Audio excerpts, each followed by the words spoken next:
오늘은 마태복음 10번째 시간 천국은 마치란 제목으로 하나님 말씀 나누겠습니다.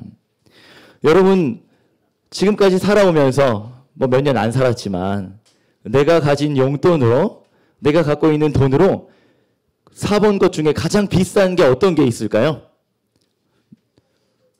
가장 비싼 거.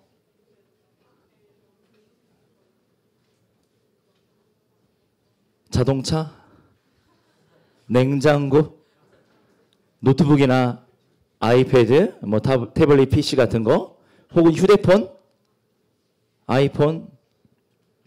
아니면 뭐 좋아하는 아이돌 가수의 기념 앨범이라든가 한정판이라서 비싸게 주고 샀다든가? 그런 게 혹시 있습니까? 지금 나는 학생이어서 돈이 없고 소유가 적기 때문에 내 전 재산을 다 팔아서 뭔가를 산다 하더라도 그다지 비싸거나 큰 걸 사기가 어려울 것 같아요. 그런데 여러분 나중에 곧 20살이 되고 대학에 가거나 알바를 하고 취업을 하고 어른이 되었을 때 내가 매달 정기적인 수입이 생기거나 돈을 모으게 됐을 때 그 금액으로 그 자산으로 무엇을 사고 싶습니까? 또는 무엇을 행하고 싶습니까? 요즘 유행하는 말 중에 YOLO라는 말이 있죠. YOLO. 그 무슨 뜻이에요? 그래요. 우리 1학년 친구들이 주로 영어를 잘하네요. 너는 단 한 번 산다. 너는 단 한 번 사는 인생이다. 이런 뜻이죠. 그래서 뭐예요?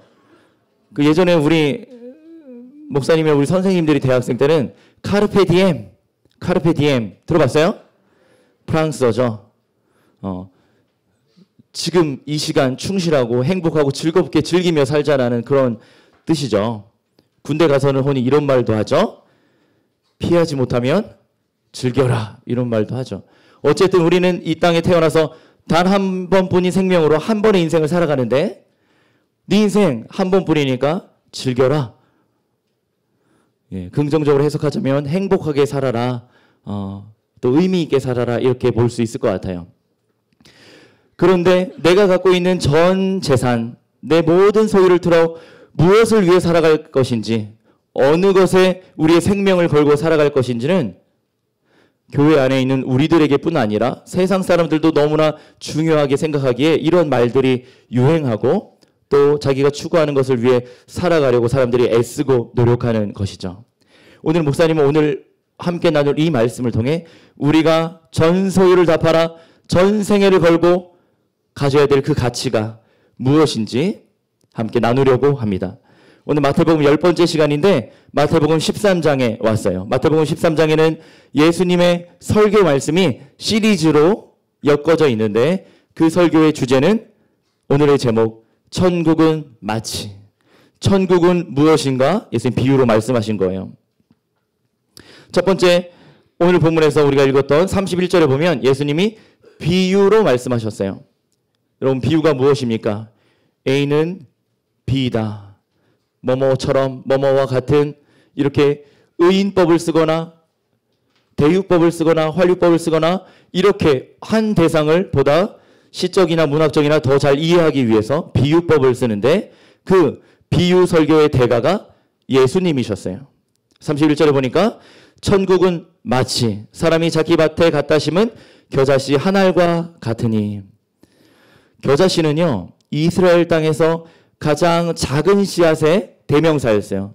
물론 눈에 보이지 않는 씨도 있기 때문에 겨자씨보다 더 작은 씨도 많이 있지만 겨자씨는 가장 작은 것의 대명사로 쓰였어요. 마치 여러분들 볼펜으로 모나미 볼펜으로 하얀 A4 용지에 점을 콕 찍으면 생기는 그 점만큼 사실 그거보다는 조금 큰데요.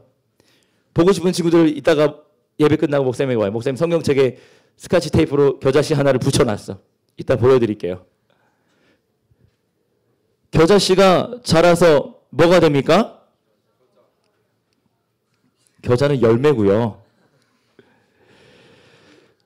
겨자씨는 가장 작은 씨앗이고 겨자씨가 자라서 되는 그 나무는 큰 나무를 상징해요. 자란 후에는 풀보다 커서 나무가 되며 공중의 새들이 와서 그 가지에 곁든다. 이렇게 했어요. 겨자씨는 가장 작은 씨앗인데 심겨지면요.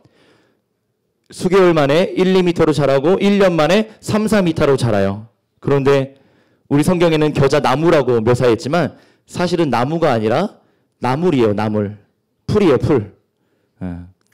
그래서 1년생 식물이기 때문에 겨자가 싹을 틔워서 이렇게 자라나서 꽃을 피우고 겨자 열매를 맺고 나서는 1년 후에 죽고 말아요. 그러니까 우리가 생각하는 소나무나 잣나무처럼 큰 나무는 아니에요. 그런데 1년 만에 3, 4m 자라고 혹 2년이나 3년까지 자라는 겨자나무들이 큰 넝쿨을 이루면 거대한 나무처럼 지금 이 강단을 가득 채울 만한 거대한 겨자 넝쿨로 자라나서 사람들은 흔히 나무라고 불렀던 거예요. 겨자에서 나는 그 작은 검은 열매들, 그 겨자로 우리 뭘 만들죠? 머스타드. 우리가 치킨 후라이드를 먹을 때 반드시 필요한 것. 예. 그 머스타드 소스를 만드는 겨자이죠. 그런데 이렇게 큰 나무가 돼서 넝쿨을 이루는 4, 5m의 큰 나무가 되면 새들이 와서 그 겨자 넝쿨 사이에 그늘에 깃들어서 거하게 된다는 거예요. 천국은 이처럼 처음에는 눈에 보이지 않는 작은 씨앗처럼 시작하는데 후에는 커져서 많은 사람들이 와서 쉴 만한 안식을 누리고 생명의 기쁨을 누리는 거대한 나라, 하나님 나라가 된다는 이 천국의 성장하는 모습, 반드시 이루어지는 그 가능성을 비유로 말씀하셨어요. 그럼 이 겨자씨는 뭘 상징할까요? 성경에 나오는 예수님의 비유 중 씨가 상징하는 것은 하나님의 말씀이에요. 씨 안에는 생명이 깃들어 있잖아요. 그 씨 안에 생명이 있기에 눈에 보이지 않지만 우리는 사과씨 하나에서 세울 수 없는 수많은 사과를 보게 되는 것이죠. 씨는 생명이고 생명의 말씀을 상징합니다. 또 비유로 말씀하시되 천국은 마치 여자가 가루 서말 속에 갖다 넣어 전부 부풀게 한 누룩과 같다. 누룩은요, 이스트예요. 빵을 부풀게 하기 위해 넣어야 되는 효모이죠. 누룩이 없으면 빵이 부풀지 않기 때문에 딱딱한 빵을 먹을 수밖에 없어요. 그것이 구약에 나오는 무교병이에요. 딱딱한 빵, 쪼개면 바스락거리면서 부스러기가 떨어지는 그런 빵이죠. 우리가 파리바게뜨나 뚜레쥬르나 빵굼터에서 사 먹는 부드럽고 달콤하고 맛있는 빵은 바로 이 누룩이 들어가기 때문에 부드럽게 부풀어 올라 맛있는 식감을 가질 수 있는 것이죠. 역시 적은 누룩이지만 가루 서말에 있는 곡식가루, 밀가루를 다 부풀게 해서 빵이 되게 하는 적지만 크게 변화되는 이것이 천국의 가능성이고 천국의 속성이에요. 가루 서말은요, 헬라어로 어떻게 쓰였냐면 사타트리아라고 썼는데 22리터에 해당되는 곡식가루를 말해요. 22리터면 상당히 많은 밀가루인데 적은 누룩으로 그 많은 가루 서말을 다 부풀게 한다는 것이죠. 35절에 보니까 선지자를 통하여 하신 말씀을 이루기 위해서 예수님께서 비유로 말씀하신다고 했어요. 비유로 말하니까요, 어떤 사람은 알아듣고 이해했지만 어떤 사람은 무슨 얘기인지 알아듣지 못했어요.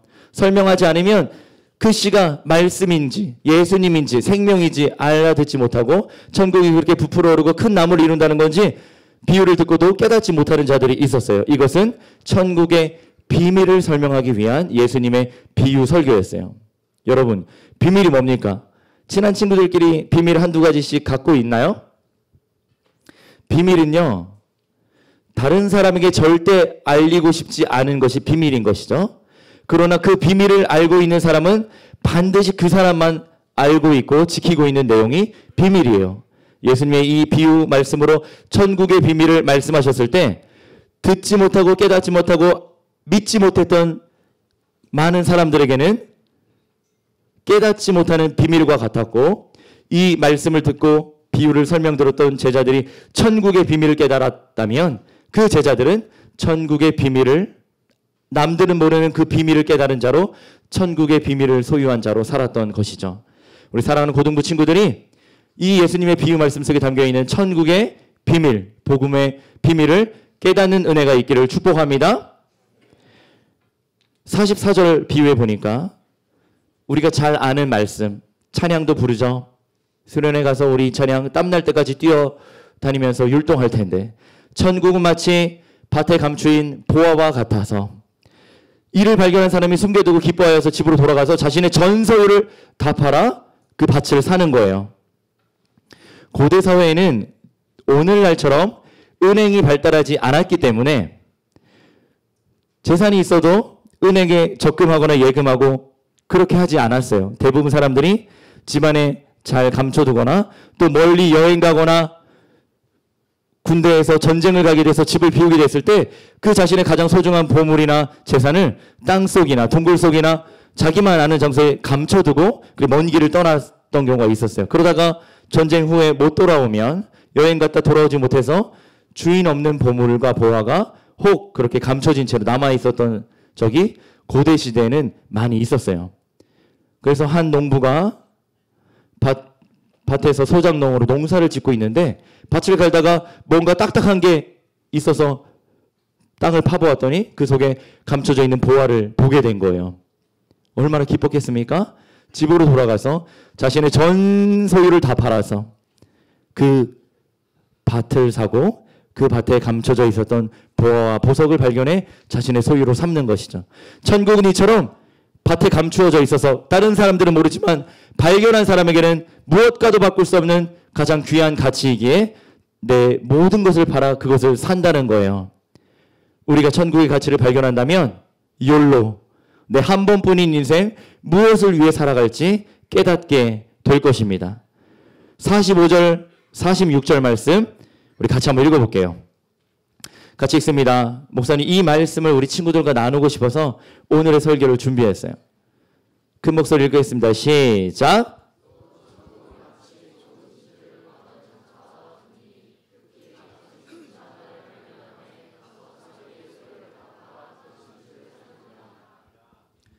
천국은 마치 좋은 진주를 구하는 장사와 같다. 첫 번째 천국 비유에서는 천국은 밭에 감추인 보화와 같다고 했어요. 그 보화를 산 농부는 천국의 가치를 발견한 사람이었어요. 바로 우리를 말하겠죠. 우리가 천국의 가치를 발견하면 그 천국의 가치를 얻기 위해 전 소유를 다 파는 것이죠. 그래서 사도 바울은 빌립보서에서 이런 말씀을 합니다. 빌립보서 3장의 말씀인데요. 그러나 무엇이든지 내게 유익하던 것을 내가 그리스도를 위하여 다 해로 여길 뿐더러 또한 모든 것을 해로 여김은 내 주 그리스도 예수를 아는 지식이 가장 고상하기 때문이라. 예수님을 아는 믿음이 가장 존귀하기 때문이라. 내가 그를 위하여 모든 것을 잃어버리고 다 포기하고 다 버리는 것은 다 배설물로 여기는 것은 내가 지금까지 생각했던 돈, 물질, 권력, 출세, 성적, 입시, 외모 그 밖에 모든 내가 중요하게 생각했던 그런 가치들을 뭘로 여긴다고요? 배설물로 여김은 떵으로 여긴대. 떵으로 배설물로 여기고 그리스도를 얻고 그 안에서 발견대로 함이니. 예수 그리스도를 통해 천국을 발견한 사람은 그 천국의 비밀, 그 믿음을 얻기 위하여 내가 가진 것들을 다 해로 여기고 버려버리고 포기하고 배설물로 여긴다는 거예요. 오직 그리스도를 믿음으로 말미암은 것이니 곧 믿음으로 하나님께로부터 난 의라. 사랑하는 친구들, 지금 여러분들이 갖고 있는 것이 다 똥이라는 게 아니라 예수님 천국을 생각할 때 내가 소중하게 생각한 것, 내가 갖고 있는 소유, 하나님 앞에서는 배설물처럼 내려놓고 버려두고 포기하고 먼저 하나님과 천국의 가치를 따라가는 그런 믿음이 있기를 예수님의 이름으로 축복합니다. 그런데 우리가 두 번째 읽었던 천국 비유 중에 밭에 감추인 보화가 천국이라 그랬는데 두 번째 비유 45절에 보니까 좋은 진주를 구하는 장사가 천국이래요. 장사꾼이요. 무역상이요. 보석상이요. 고대 사회에서 이 이스라엘 땅에서 좋은 보석 진주를 구하기 위해서는 멀리 지중해를 지나 아프리카 해, 대서양까지 나오거나 혹 중동 지역을 관통하고 내려와서 홍해나 아카바만까지 내려가서 그곳에서 좋은 진주를 샀어요. 구했어요. 그러니까 값진 진주를 구하기 위해서 이 무역상이, 이 보석상이 땅끝까지 가서 귀한 진주 하나를 사오는 것이죠. 전 소유를 다 팔아 사오는 거예요. 그런데 이 값진 진주가 천국이라 하지 않고 이 값진 진주를 끝까지 구하는 장사, 이 장사꾼이 천국이라고 이야기합니다. 예수님께서 이 땅에 오셨을 때 선포하셨어요. 회개하라, 천국이 가까이 왔느니라. 왜 천국이 가까이 왔다고 예수님 말씀하셨죠? 여러분, 예수님 자신이 천국이시기에 이 땅에 예수님께서 오셨기 때문에 천국이 왔다, 내가 왔다, 하나님의 아들로 하나님 나라의 왕으로 천국으로 예수님께서 이 땅에 오셨다고 선포하시면서 이스라엘 백성들을 회개하라, 천국이 가까이 왔느니라. 예수님 오심을 선포하신 거예요. 그러면 여기서 말하는 천국, 좋은 진주를 구하는 장사는 누구입니까? 바로 예수님이세요. 예수님 자신께서 천국으로 우리에게 오셨고 예수님께서 값진 진주를 구하는 장사로 오셨어요. 극히 값진 진주 하나를 발견함에 가서 자기의 소유를 다 팔아 그 진주를 사느니라. 그러면 여러분, 천국이신 예수님께서 자신의 소유를 다 팔아서 극히 값진 진주를 구하고 사시는데 값진 진주는 누구를 의미할까요? 오늘 목사님이 칼럼도 적었어요. 여러분, 우리 옆 친구를 바라보세요. 선생님 한번 바라봐. 진주같이 반짝이는 친구의 눈을 바라보세요. 반짝이나요? 하품을 살짝 해봐. 그럼 눈물이 나면서 반짝이기 시작할 거야. 극히 값진 진주 같은 눈망울이 우리 친구들의 눈 속에 있죠? 사랑하는 친구들, 예수님께서 천국으로 오셔서 값진 진주를 구하기 위해 자신의 전 소유를 다 팔아 구하신, 사신 그 진주가 바로 나, 바로 옆에 있는 친구, 바로 우리 고등부 친구들입니다. 이럴 때 아멘을 하면 참 좋아요. 예수님께서 전 소유를 다 팔아 세상 끝까지 찾아가셔서 극히 값진 진주 하나를 발견하고 사시는데 그 값진 진주가 바로 진주같이 아름다운 눈망울을 갖고 있는 바로 우리 사랑하는 친구들, 나 자신, 옆에 있는 친구, 우리 고등부 친구들인 줄 믿습니다. 예수님께서요, 값진 진주를 사시기 위해서 어디까지 가셨냐면 예루살렘 골고다 언덕까지 가셨어요. 전 소유를 다 팔아 값진 진주를 구하러 가셨는데 예수님 파셨던 전 소유는 세상에 하나밖에 없는 인간의 물질적 가치로 환산할 수 없는 생명의 가치를 걸고 예수님의 생명이 우리를 위하여 십자가에서 죽으시면서 예수님의 그 존귀하신 보혈, 생명값으로 우리 친구들 한 사람 한 사람, 한 명 한 명을 사셨어요. 하나님 아버지께서는 하나밖에 없는 독생자 아들 예수님을 희생하면서 하나밖에 없는 아들을 십자가에서 죽게 하시기까지 우리를 끝까지 사랑하셔서 그 생명의 값으로 독생자 아들 예수님의 생명을 주고 대신 우리를 사셨어요. 극히 값진 진주는 누구입니까? 예수님께서 찾으시는 바로 나, 바로 우리 친구들이 예수님께서 생명과 전 소유와 재산을 팔아 사신 바로 값진 진주 여러분입니다. 그러면 나는 어떤 존재입니까? 다시 한번 우리 아까 연습한 것처럼 오른손을 들고 가슴을 올려보세요. 이렇게 한번 다독이면서 목사님을 따라합니다. 하나님, 나는 하나님의 존귀한 자녀입니다. 효준아, 넌 하나님의 존귀한 자녀야.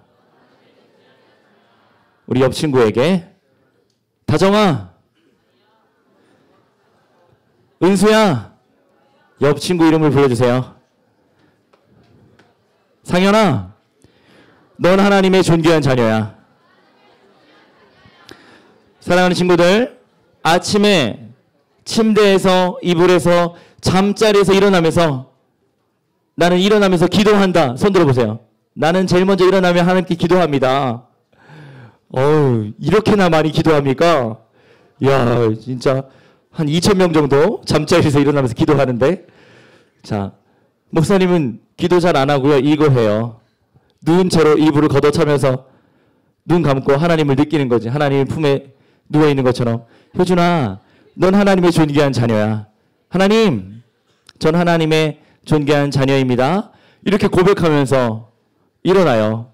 그 고백을 하고서도 2, 3분 더 이불을 발로 차면서 좀 더 눕고 싶어서 그러는데, 여러분, 오늘 밤에 잠자기 전에 이불을 덮고 누웠을 때 물론 하나님께 기도하지만 불 끄고 누웠을 때 눈 감으면서 카톡창 보지 말고 블루라이트 눈에 아주 안 좋습니다.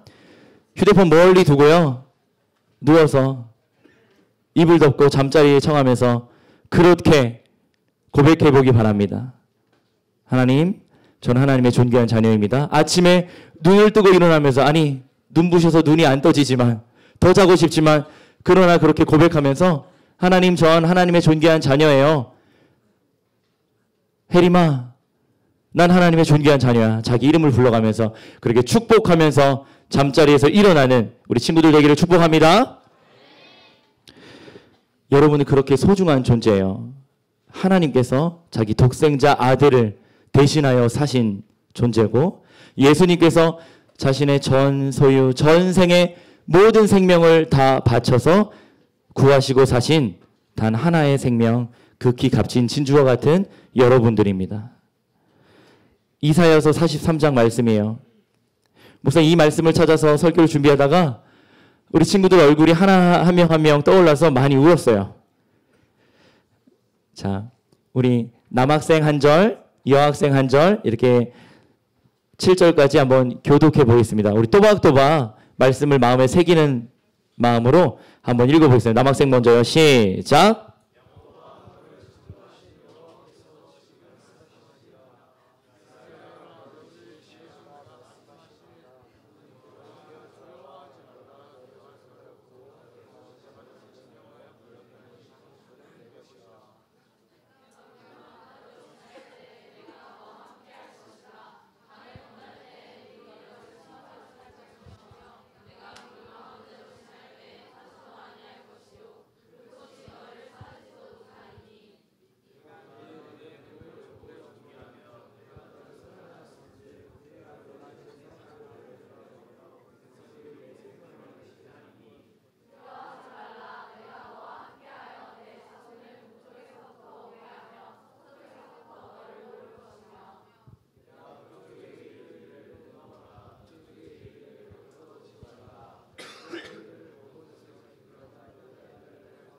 함께 읽습니다. 내 이름으로 불려지는 모든 자, 곧 내가 내 영광을 위하여 창조한 자를 오게 하라. 그를 내가 지었고 그를 내가 만들었느니라. 아멘. 설교를 절반밖에 못했지만 마무리하려고 합니다. 성찬식도 해야 하거든요. 우리 이사야서 43장 1절 말씀 다시 한번 볼까요? 야곱아, 너를 창조하신 여호와께서 지금 말씀하신다. 잘 들으란 거죠. 이스라엘아, 너를 지으신 이가 지금 말씀하신다. 너는 두려워하지 말라. 내가 너를 구속하였고 내가 너를 지명하여 불렀나니 너는 내 것이라. 야곱아, 이스라엘아. 야곱의 이름이 이스라엘이었어요. 이스라엘 전 민족을 부른 거예요. 믿음 안에서 예수님을 구주로 영접한 참 이스라엘 백성 된 우리들을 하나님께서 부르십니다. 야곱아, 이스라엘아, 현곤아, 은지야, 정희야. 저기에 우리 자기 이름을 넣고 다시 한번 읽어볼 텐데요. 야곱에다 효준아, 이스라엘에다 효준아, 이렇게 부르면 되겠습니다. 나 부르지 말고 너네들 이름이요. 자, 준비됐습니까? 큰 목소리로 시작. 효준아, 너를 창조하신 여호와께서 지금 말씀하시느니라. 효준아, 너를 지으신 이가 말씀하시느니라.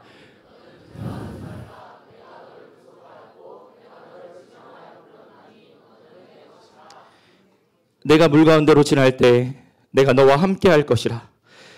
강을 건널 때 물이 너를 침몰하지 못할 것이며 내가 불 가운데로 지날 때 타지도 아니할 것이요 불꽃이 너를 사르지도 못하리니. 인생을 살다 보면 때로는 불 가운데로, 때로는 물 가운데로 지나가는 것 같은 순간들이 찾아옵니다.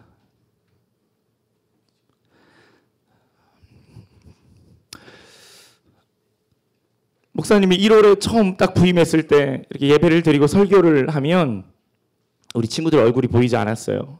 그냥 고등부 애들 200명 앉아 있으니까 그냥 고등부 애들 이렇게 봤는데 한 2달 지나면서 3월달, 4월달, 5월달이 지나가면서 여러분이 그냥 고등부 전체로 보이지 않고 한 명 한 명 얼굴이 살아있고 표정이 살아있고 눈빛이 살아있고 이름을 알게 되고 어떤 애인지 어떤 친구인지 얘가 어떻게 사는지 꿈은 무엇인지 다는 모르지만 조금씩 알게 되었어요. 우리 친구들이 학교에서 또는 가정에서 또는 교회 밖에서 살아가면서 얼마나 많은 말 못할 슬픔과 안타까움과 또 속상함을 가지고 살아가고 있는지 여러분들을 신방하고 이야기하고 여러분 위해서 기도하면서 하나님께서 여러분들의 고민과 기도의 제목들을 하나씩 알려주셨어요. 지금 아직 고등학교 1, 2, 3학년 아직 10대 티네이저 가장 행복할 때를 살아가면서도 인생의 모든 짐을 다 짊어진 것처럼 아침이면 학교에 가기 싫고 밤이면 내일 새로운 하루가 찾아오는 게 싫어서 주일 저녁이면 주일 밤이면 월요일이 오는 게 싫어서 학교 가서 친구들 만나는 거 두려워서 시험을 앞두고 스트레스 받고 내 인생을 어떻게 되는 것인가 고민 가운데 때로는 불 가운데 지난 것 같고 때로는 물 가운데 지난 것 같은 순간순간들이 있는데 아직 살지 못한 훨씬 더 남겨진 인생 가운데 더 큰 위험과 위기, 시련과 고난이 닥쳐오겠지만 지금 당장을 살아가는 나에게는 오늘의 고민이 가장 크게 느껴지는 것이죠. 그때 하나님께서는 두려워하지 말라. 내가 너를 구속하였고 내가 너를 불렀나니 내가 너를 어떻게 불러요? 지명하여 불렀대요. 한 사람 한 사람 이름 불러가면서 불렀대요. 그냥 광영교회 고등부 애들아 이렇게 부르신 거 아니라 의진아, 서연아 한 명 한 명 이름을 불러가면서 하나님 자녀 삼아 주신 거예요. 내가 너를 구속하였고 내가 너를 지명하여 불렀나니 너는 내 것이라. 물 가운데로 지날 때, 강을 건널 때, 불 가운데로 지날 때 물이 너를 해치 못하고 불이 너를 사르지 못하고 내가 너와 함께 하겠다. 내 이름으로 불려지는 모든 자, 곧 내가 내 영광을 위하여 창조한 우리 사랑하는 우리 친구들 한 사람 한 사람을 하나님께서 내가 너희를 지었고 내가 너를 만들었다고 내가 너를 끝까지 사랑하고 인도하겠다고 고백하고 계세요. 이 하나님의 사랑의 러브레터를 받아든 우리는 천국의 가치를 소유한 자로 예수님이 전소유 전생에 생명을 걸고 사신 극히 값진 진주와 같은 인생임을 깨닫고 천국을 소유한 그런 사람으로 살아가는 우리 고등부 친구들 되길 예수님의 이름으로 축원합니다. 축복합니다. 우리 눈 감고 한번 기도합시다.